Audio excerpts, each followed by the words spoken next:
할아버지 고 양춘식 목사, 아버지 고 양명주 목사, 작은아버지 양치호 목사의 뒤를 따라 3대째 목회를 이어가는 양진우 목사입니다. 화면 아래 구독하기, 좋아요 누르시고 또 댓글도 남겨주시고 좋은 말씀으로 힘찬 하루를 출발하시기를 주님의 이름으로 축원드립니다. 여러분, 세상은 참 묘지경이죠. 아니 어느 날 갑자기 뉴스를 보니까 이스라엘이 팔레스타인들 가자 지구를 아주 그냥 박살내놓고 아이들이 굶어 죽어가게 하고 완전 인종 청소를 하려고 하질 않나? 이란으로 막 미사일 쏴대질 않나? 그리고 이 국내에서는 갑자기 12.3 쿠데타가 일어나고 세상 사람 우리들은 막 헷갈려. 근데 그게 왜 그럴까? 인간은요, 에덴 동산에서 선악과를 보고 보암직도 하고 먹음직도 한 탐욕이 있단 말이에요. 자기 걸 갖고 만족하지 않아. 그래서 바울 사도가 내가 가난한데 절 줄도 알고 부한데 절 줄도 알아. 내가 자족하길 배웠노라. 하나님 나라는요, 탐욕이 없어진 거예요. 탐욕이 없어진 거예요. 내가 어느 날 보면요, 정말 밑바닥이에요. 저는 이제 교회당 불나고 완전 밑바닥을 가봤었는데, 밑바닥을 할 수도 있고, 어쩔 때는 막 하나님의 한없는 은혜로 막 채워지는 경우가 있어요. 그때나 이때나 그냥 자족하는 거야. 그러니까 기독교 국가들 잘 보세요. 기독교 국가들은요, 침략형 전쟁이 없어요. 그래서 수비형 군대야. 참 우리 한국 사람들이 정서가 굉장히 좋습니다. 수비형 군대예요. 근데 2000년 전에도 이 같은 모습이 있었어요. 로마 제국주의가 전 세계를 지배하던 때예요. 지금 막 이 지도 다 그릴 수 없을 정도로 어마어마한 영토를. 근데 자기들이 하나하나 다 통치할 수 없으니까 어떻게 하냐면 그 땅에 토착 세력 중에 강자들 그리고 자기들 흡수할 수 있는 사람들 그러한 권력을 세워요. 근데 이스라엘 땅 보니까 성전에 있는 인간들이 권력층이야. 근데 인간들 보니까 두 가지가 있네. 그 두 가지가 누구냐? 사두개파하고 바리새파. 바리새파. 이제 우스갯소리로 잠깐 우스갯소리로 이 개자가 들어간 것처럼 이 사두개파는 정말 개 같은 인간들이에요. 이 역사를 볼 것 같으면 이 사람들이 강자에게는요 한없이 약합니다. 예수를 자기들이 어떻게 보다니까 로마 재판권을 갖고 있는 로마의 빌라도에게 예수를 데려가잖아요. 그러니까 이게 권력 앞에서는 한없이 낮고요. 그리고 약자들에게는 굉장히 강합니다. 사람들 막 수탈을 하잖아, 수탈을. 그게 사두개파야. 근데 인간들은 무슨 경험을 했는고 하니, 자, 신약 시대에 예수께서 오셨단 말이에요. 예수 그리스도께서. 근데 구약 시대에 이 사람들은 쓰디쓴 경험을 했어요. 어떤 경험이냐? 출애굽을 해서 가나안 땅으로 들어갔단 말이죠. 가나안 땅. 응? 이제 요거는 별도 역사 이야기예요. 가나안 땅은 들어갔는데 지들이 이제 왕을 달라고 했고 왕국을 만들어. 하나님의 신정 통치를 하기로 했거든요. 율법의 말씀에 따라 사는 백성들을 만들고 싶었는데 자기들은 아니래. 그래서 여기서 뭐라면 왕국을 만드는데 이제 통일왕국 잠깐 사울, 다윗, 솔로몬이 있었다가 어떻게 갈라지냐면은 북이스라엘하고 남유다로 갈라져요. 남유다. 근데 여기서 이 인간들이 쓰디쓴 경험을 합니다. 어떤 경험을 하느냐? 이 북이스라엘은 아수르에 의해서 멸망을 당해. 아수르. 그리고 남유다는 바벨론에서 포로 끌려가. 그 다음에 또 어떤 통치를 받느냐? 바사와 메데. 바사와 메대. 이 바사가 페르시아죠. 그러니까 여기에 대한 침략 그 통치를 받다 보니까 식민지로 오래 살았어. 식민지. 왜 그랬냐? 우상 숭배하고 자기들이 가난한 자들 핍박하는 범죄를 저질렀다 이거예요. 범죄. 근데 이 인간들이요. 아니 갈릴리에서 저 멀리 이제 가난한 사람들 속에 이렇게 있었던 예수가 갑자기 사람들을 데리고 여리고를 거쳐서 예루살렘에 입성을 해버렸네. 그리고 비둘기 파는 자와 성전 그 성전대로 환전하던 자들을 상을 뒤집어 엎어버렸네. 그 뭐예요? 기존 성전 권력에 대한 도전이야. 그러니까 자기 밥그릇을 건드렸단 말이에요. 권력을. 이 사두개파 누구냐면요. 이때 이 다윗이 사두개열 사람들 사두개열 제사장 세우잖아요. 제사장. 그 후손이 사두개파예요. 이 사람들은 국가 의식만 있어. 국가 의식만. 그리고 누구냐면 이때 이제 그 구약과 신약 사이에 그 헬라가 쳐들어와요. 그때 어떻게 하면 이 사람이 저항운동을 해. 그래서 하시딤 이런 권력을 세우는데 여기서 이제 하스모니가 중심이 되죠. 이때 이제 경건한 사람들이 바로 바리새파로 이어져요. 사두개파는요 그냥 권력이야. 이 사람들 천사도 안 믿고 천국도 안 믿고 아무것도 안 믿어. 근데 국가 제사는 드려. 사두개파는요 그거 없어. 오직 믿음이야. 굉장히 경건한 물이야. 그러니까 이 제사장들과 이 사람들은 이 권력층은 뭐를 하냐면은 그 제국주의의 괴뢰 정부 역할을 해요. 괴뢰 정부 역할을 해요. 그리고 또 이 사람들은 뭐를 하냐면 종교 이데올로기를 만들어. 종교 이데올로기. 근데 그러니까 예수 그리스도의 복음을 듣겠어요, 안 듣겠어요? 안 들어. 그리고 지들이 메시아 대망 사상을 가졌잖아요. 근데 그 메시아가 그리스도로 오셨단 말이에요. 그런데 그러니까 이거는 제가 뭐라 했어요? 기름 부음 받은 자. 근데 이 종교 이데올로기를 가진 사람들은 자기들은 미드라시, 미시나, 게마라기 때문에 자기들의 전통을 지켜. 그래서 이 종교 이데올로기를 지켜. 그래서 사람들을 통치를 해. 종교 이데올로기로.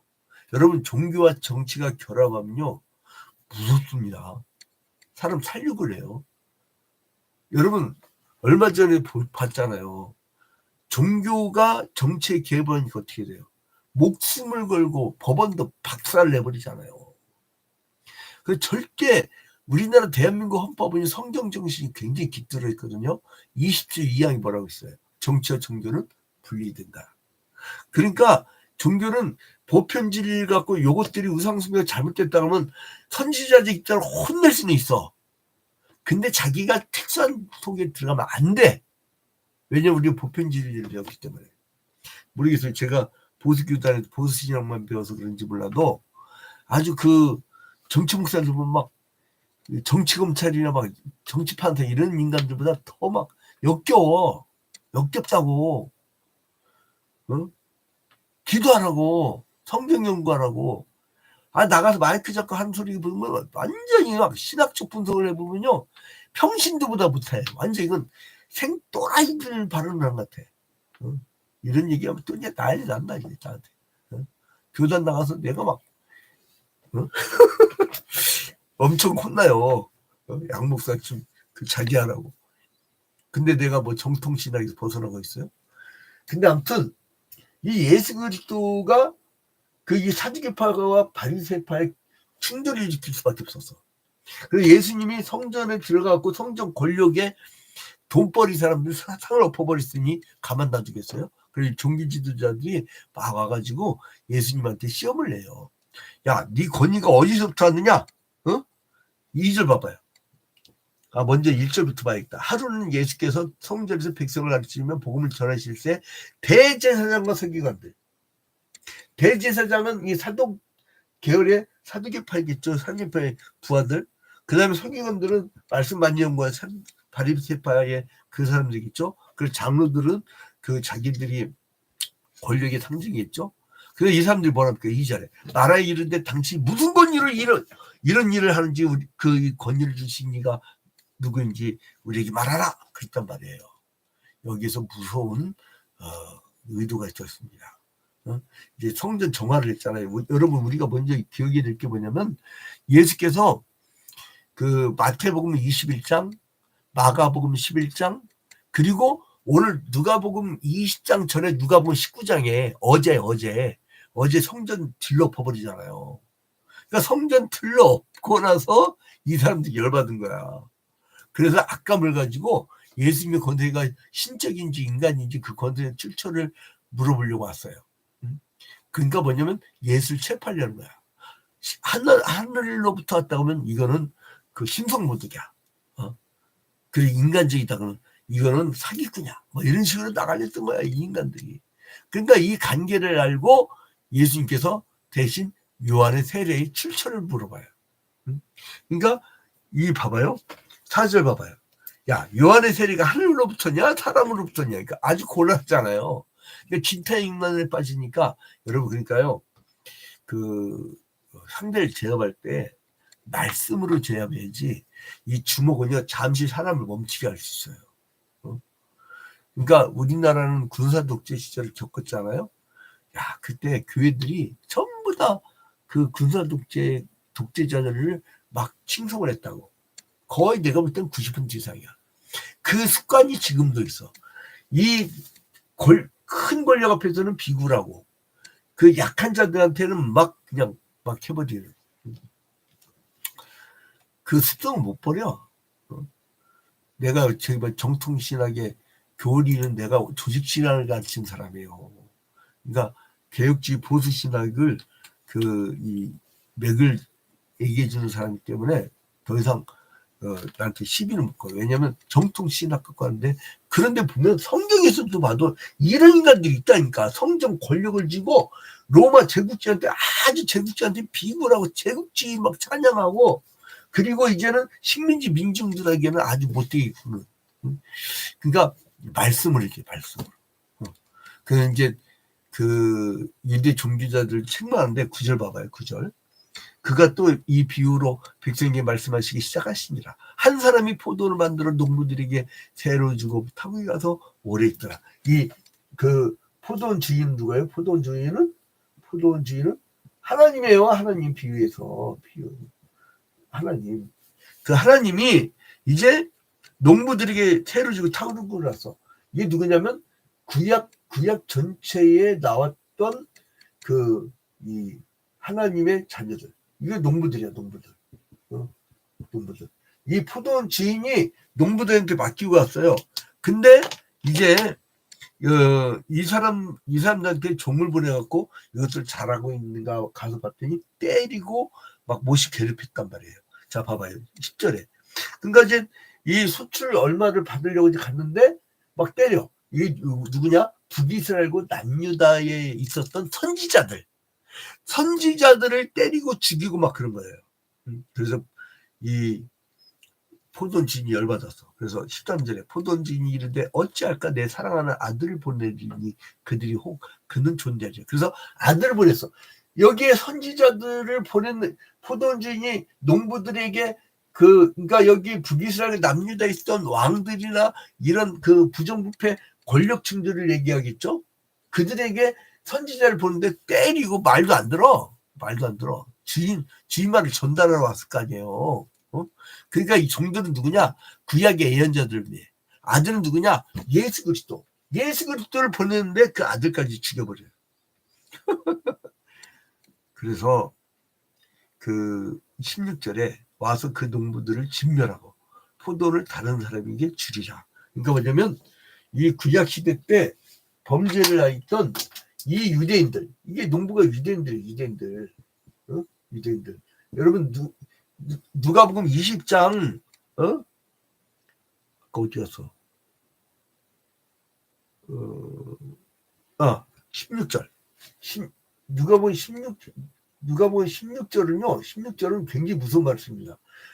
이 유대인들을 어떻게 해요? 그 농부들을 진멸하고, 그러니까 완전히 망하게 만든 거야.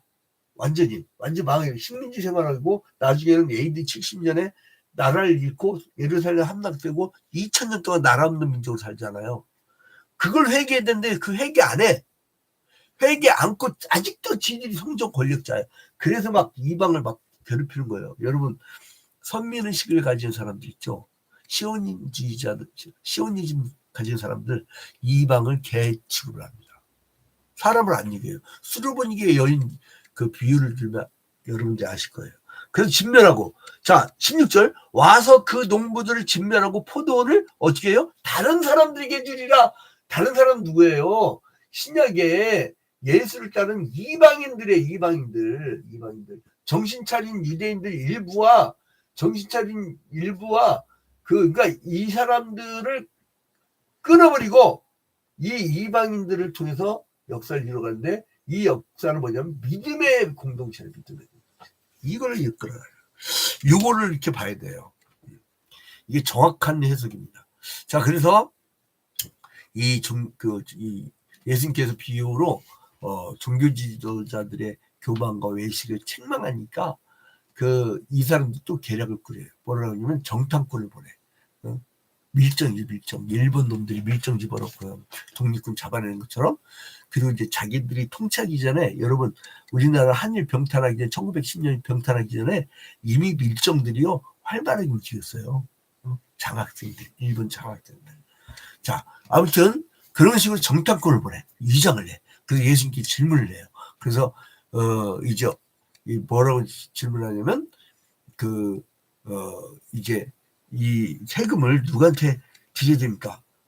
자, 22절. 우리가 가이사에게 세를 바치는 것이 옳으니까 옳지 않으니까. 만약에 옳다고 하면 너 성전을 어떻게 할 거야? 그리고 이제 만약에 바치지 마라 그러면 이거는 반국가 사범이야. 그러니까 이거 빼도 박도 못하는 거예요. 그래서 이제 이제 이 관계를 파악해 가지고 예수님께서 미리 이걸 알고 계시죠. 그 내면을 깨뚫고 있을 거 아니에요. 그래서 이제 예수님께서 이제 가이사의 것은 가이사에게, 하나님 것은 하나님에게. 근데 이게요, 웃긴 게 뭐냐면 이거를 나눠서 설교하는 사람도 있어요. 안 돼요. 여기 뭐 신학자들이나 장로들도 꽤나 와서 보는데, 우리 교인들뿐만 아니라 이 타인들 꽤나 보는데, 이게 잘 보세요. 잘 보세요. 이 전체의 통치자는 누구예요? 이 전치자. 바로 하나님이에요. 그러니까 가이사의 돈도 하나님 거야. 성전의 돈도 하나님 거고, 하나님이 하나님 되지 못하게 힘을 가진 인간들이 하나님을 가려서 그렇지 하나님이 거야. 그러니까 예수님께서는 뭐냐면은, 지금 성전 권력자들이 예수님을 모욕해가지고 예수 그리스도의 명예를 떨어뜨리면 나중에 자기들 예수의 후예들이, 예수의 제자들이 계속 이어질 거 아니에요. 아주 이 모욕적인 결론을 맺게 하려고 그런 계략을 세운 거예요. 마귀는 무섭습니다. 마귀는 여러분 하나만 건드는 게 아니라 대대손손 건드려. 그러니까 우리가 똑바로 살아야 돼. 매일 새벽 기도하고 매일 깨어있고. 왜 새벽 기도하는 줄 알아요? 대한민국만 한다고.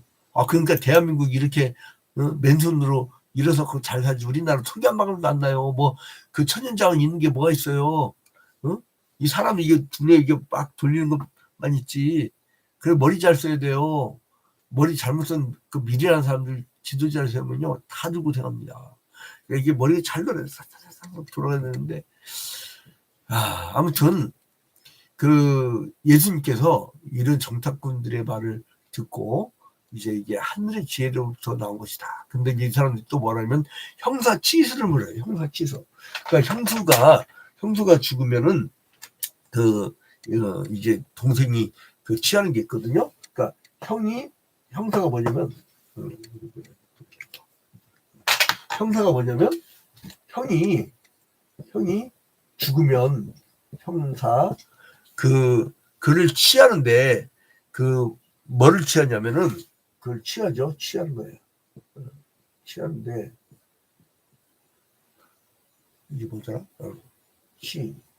취하는데 그 형이 죽으면 뭐를 취하냐면 형수 수를 형수에서 형수 숫자가 여자가 딱 들어가. 여자 이거를 이렇게 안 까먹을 거예요. 그 다음에 이렇게 쓰고 이렇게 하고 그 다음에 이제는 마지막에 이 밑받침으로 이렇게 이게 뭐냐면 형수할 때 숫자야. 그러니까 형사 취수제가 있어요. 형이 죽으면 형수를 취하는 제도가 있는데 이게 뭐냐면 이 사람들은 사두개파는 천사도 안 믿고 천국도 안 믿잖아요. 근데 이 사람들이 뭐라 하냐면 그러면 그 동생이 취했다가 죽으면 나중에 천국 가면은 이 형수는 누구의 것이 되나요? 부활 때 누구의 것이 되나요? 이 사람들은 천사도 안 믿고 천국도 안 믿고 부활도 안 믿었던 사람들이야. 근데 예수를 죽이려고 거기 그를 이용해 먹는단 말이에요. 근데 한 여인이 형사 취수인 제도를 7명이 남편을 가졌는데 부활 때 누구의 것이 되겠습니까? 이렇게 하는 거예요. 그러니까 예수님께서 이제 이 사람들 그렇게 내세관을 시정해 줘요.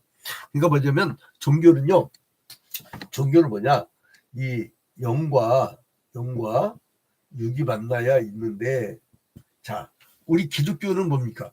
이 세상 사람은 해결은 이 종교는 지다, 지식, 그 다음에 슐라이 마허 같은 경우는 감정이다. 뭐 그렇게 얘기하고 어떤 사람은 종교를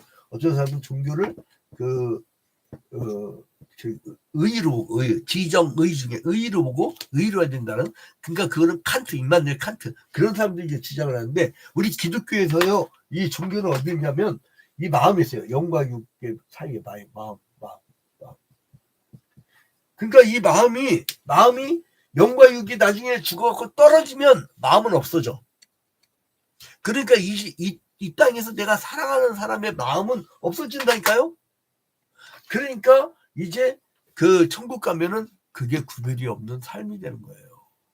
그래서 이 사람들 모르는 거를 예수님께서 알려주십니다. 그리고 이제 하나님 약속대로 그리스도께서 다윗의 가문으로 태어나셨고 이 다윗의 자손이라는 호칭을 하게 되면서 이제는 육신의 혈통으로는 다윗의 후손이지만 성결의 영으로는 하나님의 아들이시며 만민의 주가 되신다는 것을 밝혀요. 그래서 이제 다윗이 성령에 감동돼서 내가 오늘 이걸 시간 없어서 못 쳤는데 시편 110편 1절에 이제 그리스도를 주라고 칭해요. 시편 110편 1절. 그러니까 벌써 한 1000년 전부터 내다본 거죠, 역사를. 이게 바로 하나님 나라의 예언입니다. 어디 가서 점쟁이 예언이 아니라 역사를 내다보는. 여러분 오늘 하루도요. 그냥 밥거리 하나 갖고 헤매지 마시고 내가 하나님 나라의 역사를 보고 전 우주적인 하나님의 운행하심을 파악할 줄 아는 좀 이렇게 시각이 넓은 대자적 그리스도인 되기를 주님의 이름으로 축원드립니다. 직자적 그리스도인은요 세상 사람과 똑같아. 차이가 없어. 그러니까 여러분 대자적 이 공자가 얘기했던 군자와 같은 소인배가 아닌, 그러니까 남의 약점 잡으려고 막 이러고 살자는 사람들은, 근데 거대한 하늘 나라의 시각을 갖고 승리하는 하루가 되기를 주님의 이름으로 축원드립니다.